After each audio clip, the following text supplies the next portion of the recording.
Baik, pada kesempatan kali ini kita akan melanjutkan materi selanjutnya tentang optik dan kita akan membahas alat-alat optik. Nanti kalau ada waktu di lain kesempatan kita akan membahas teori dasarnya, yaitu di mana alat-alat optik ini menggunakan cermin dan lensa. Ya, antara penggabungan cermin dan lensa. Tapi kita langsung ke alat optiknya sesuai dengan standar kompetensi dasar yang ditetapkan. Oke, baik. Alat optik. Apa itu alat optik? Alat optik itu adalah alat-alat yang menggunakan lensa dan berhubungan dengan cahaya. Ya, alat optik yang alami adalah mata. Maka hari ini pada kesempatan ini kita akan membahas tentang mata. Baru nanti alat-alatnya yaitu loop, kamera, teropong, dan lainnya. Pada video ini kita akan membahas tentang mata terlebih dahulu. Mata kita memiliki kemampuan untuk melihat sangat terbatas, yaitu tidak dapat melihat dengan jelas benda-benda kecil, benda-benda yang sangat jauh, dan tidak dapat merekam apa yang dilihatnya dengan baik. Jadi hanya melihat saja, tidak bisa merekam, tidak bisa mengesep kayak handphone, ngesep video. Oleh sebab itu mata kita harus dibantu dengan alat optik buatan seperti kamera, loop, mikroskop, dan teropong. Oke, lanjut. Kita akan membahas tentang mata. Mata ini juga dikenal sebagai alat optik. Nah, mata merupakan alat optik yang mempunyai cara kerja seperti kamera. Mata terdiri atas. Nah, ini mungkin keluar soal ujian ini. Bagian mata: kornea, pupil, iris, lensa mata, aqueous, humors, vitreous, humors, retina, dan otot ciliaris. Nah, diagram susunan mata dapat dilihat pada gambar berikut ini. Ya, ini bagian-bagian mata seperti ini. Jadi dia ada bagiannya. Yang pertama adalah kornea. Nah, kornea itu di situ letaknya. Kemudian ada pupil, iris di situ, otot ciliaris yang bergerak ya untuk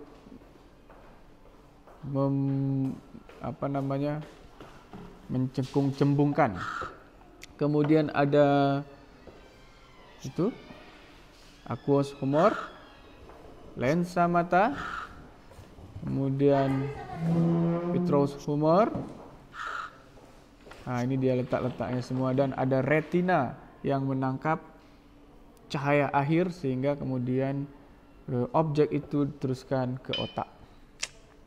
Oke, itu dia. Sekali lagi silahkan diperhatikan, silahkan di screenshot jika diperlukan ya. Kornea. Apa itu kornea? Kornea itu adalah selaput lapisan luar bola mata yang tidak berwarna. Jadi dia bening dia. Yang di depan tadi, ini contoh ini tadi ya. Kornea. Nah, ini paling luar ya. Jadi pengertiannya adalah ini tadi. Nah, lapisan luar mata yang tidak berwarna. Fungsinya apa? Sebagai pelindung bagian-bagian mata yang ada di dalamnya. Kemudian kornea juga berfungsi menerima rangsangan cahaya dan meneruskannya ke bagian mata yang lebih dalam. Ya, lanjut. Kemudian ada fungsi pupil. Apa fungsi pupil?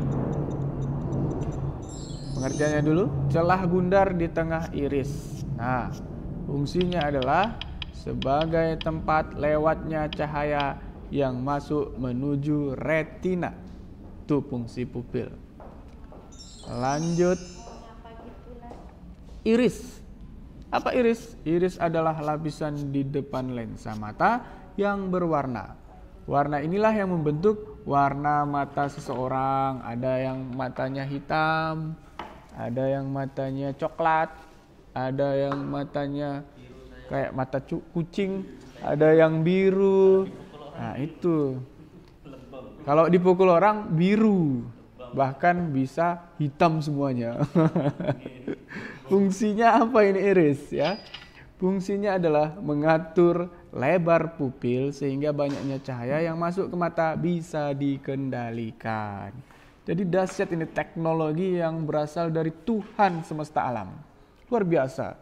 Tak ada kamera yang secanggih ini ya. Meskipun di handphone saya kameranya 4, kalah canggih sama mata. Begitu nak. Oke nak ya. Lanjut. Selanjutnya ada bagian mata yang namanya aqueous humor ya. Apa ini? Cairan yang terdapat di antara kornea dan lensa mata. Gitu. Fungsinya apa? Fungsinya adalah untuk memberi bentuk dan kekokohan pada mata. Oke, understand? Mudah-mudahan understand. Lanjut. Kemudian ada lensa mata. Oke. Apa itu lensa mata? Adalah benda bening di dalam bola mata yang berbentuk cembung. Letaknya tepat di belakang iris. Begitu. Kemudian fungsinya adalah untuk memfokuskan cahaya atau bayangan benda agar tepat jatuh di retina. Jadi nak atau sahabat-sahabat pendengar semuanya, kenapa kita bisa melihat jelas suatu objek? Misalnya di depan kita ada gula, ada kopi ya. Kemudian yang lainnya kita lihat jelas, berarti cahaya yang berasal dari benda itu tepat jatuh di retina. Itu. Dan lensa mata lah yang punya kerjaan itu. Apakah dia agak mencembung lagi, agak cembung parah, cembung sedikit ya. Kemampuan akomodasi itu namanya nanti. Jadi kalau dia jatuhnya di retina, kita melihat benda-benda itu jelas. Tapi kalau jatuhnya di depannya nggak pas di retinanya, kita melihat benda itu kabur. Atau bisa jadi jatuhnya kelewatan dari retina tadi. Maka kita melihat benda itu kabur juga. Gitu. Makanya ada orang matanya kabur melihat benda. Karena cahaya objek yang dia lihat tidak jatuh tepat di retina. Makanya ditolong pakai kacamata atau soft lens. Apa sih yang di mata itu, yang dimasukkan ke dalam mata, terus matanya kayak kucing gitu kan. Dan bisa pilih warna.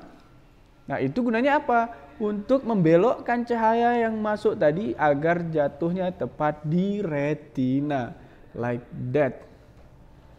Understand? Mudah-mudahan understand. Oke. Lanjut lagi. Selanjutnya ada vitreous humor ya. Merupakan cairan yang terdapat di antara lensa mata dan retina. Fungsinya untuk memberi bentuk dan kekokohan pada mata. Itu fungsinya vitreous humor. Selanjutnya retina yang tadi juga udah kita bahas ya. Apa itu? Merupakan lapisan terdalam dari dinding bola mata. Jadi yang di paling belakang itu namanya retina. Gitu. Ya.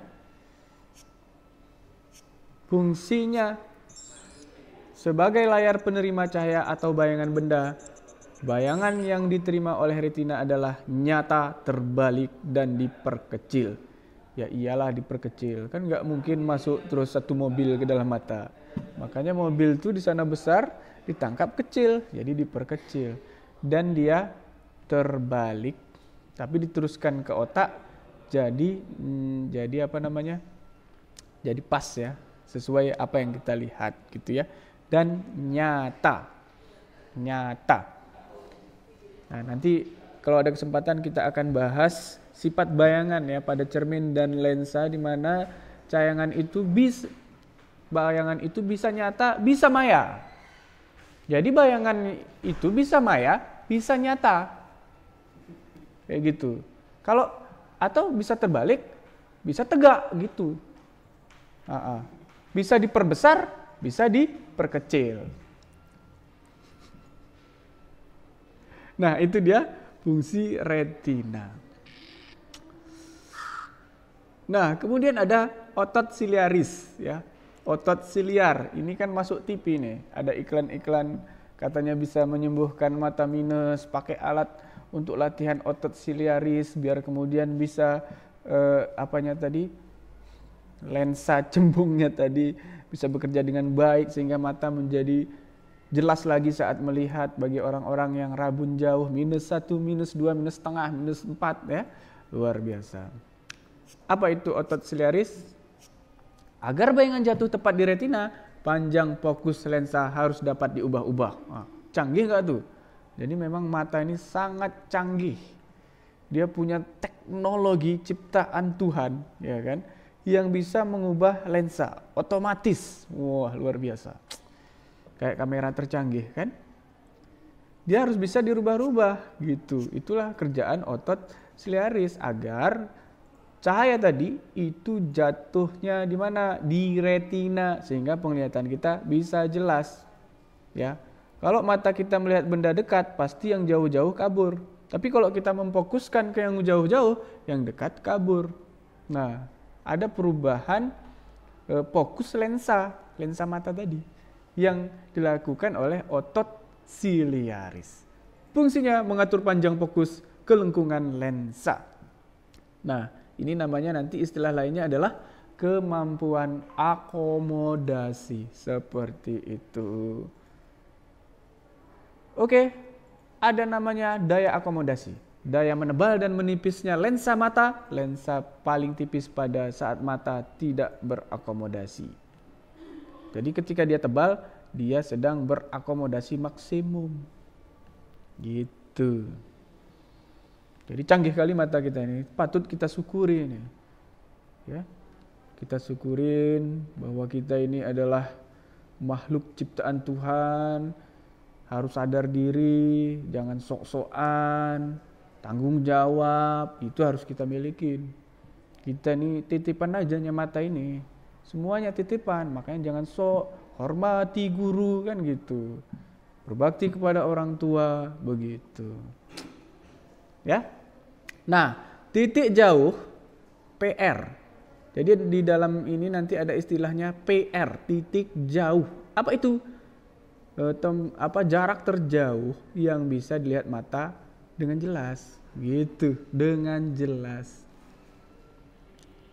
Untuk mata normal tak terhingga, selama masih bisa ditangkap masih dapat dia, tak terhingga. Nah, untuk mata yang minus-minus itulah kemudian dia ada angkanya. Misalnya 1 meter, lewat 1 meter udah kabur penglihatannya, di bawah 1 meter masih jelas, gitu. Jadi ada istilahnya funtur, ya kayak mana sih bacanya? Remotum, ya. PR istilahnya kita kenal ya. Ini nanti masuk ke rumus ini. Gitu ya. Kemudian untuk mata normal ya. Dia tak hingga, seperti yang dijelaskan sebelumnya. Kemudian ada titik dekat atau funktur proximum, PP. Alah, kurang ini diketik ini. Sorry lah ya. Ini PP. Ini P saja, sorry, kurang ngetiknya. PP yang betulnya. Nah, titik terdekat yang masih terlihat jelas oleh mata. Nah, untuk mata normal biasanya 25 cm ya. Ada yang memang lebih, ada yang memang kurang. Tapi kalau misalnya kita letakkan benda di depan mata kita sejauh 10 cm, ya itu kabur itu. Kabur. Karena dia titik dekat ini istilahnya, sewajarnya senormalnya adalah 25 cm. Atau kalau di meter 0,25 meter. Atau 1/4 meter. Gitu. Oke. Selanjutnya ada gangguan penglihatan. Ya, gangguan penglihatan. Yang pertama ada namanya jenis cacat mata, ada rabun jauh. Ini singkat saja, nanti kita bahas rumus-rumusnya ya di pertemuan selanjutnya, karena ini cukup banyak juga pembahasannya. Kemudian ada rabun dekat, mana ya rabun dekat. Ini kita cek, kita lihat aja dulu jenis cacat matanya tadi.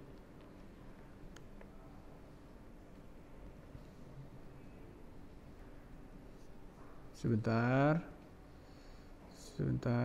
ya. Yang pertama tadi ada rabun jauh, akan kita bahas di pertemuan selanjutnya atau di penjelasan selanjutnya. Kemudian ada rabun dekat, kemudian mata tua ya, kemudian ada astigmatisma, kemudian ya itu aja yang ada di PowerPoint ini. Oke, mudah-mudahan bermanfaat. Share ke teman-teman seluruh Kota Medan kalau bermanfaat, ya kan? Share juga ke orang-orang yang membutuhkan. Sampai di sini dulu. Jangan lupa jadi anak rajin, anak berbakti. Sampai jumpa.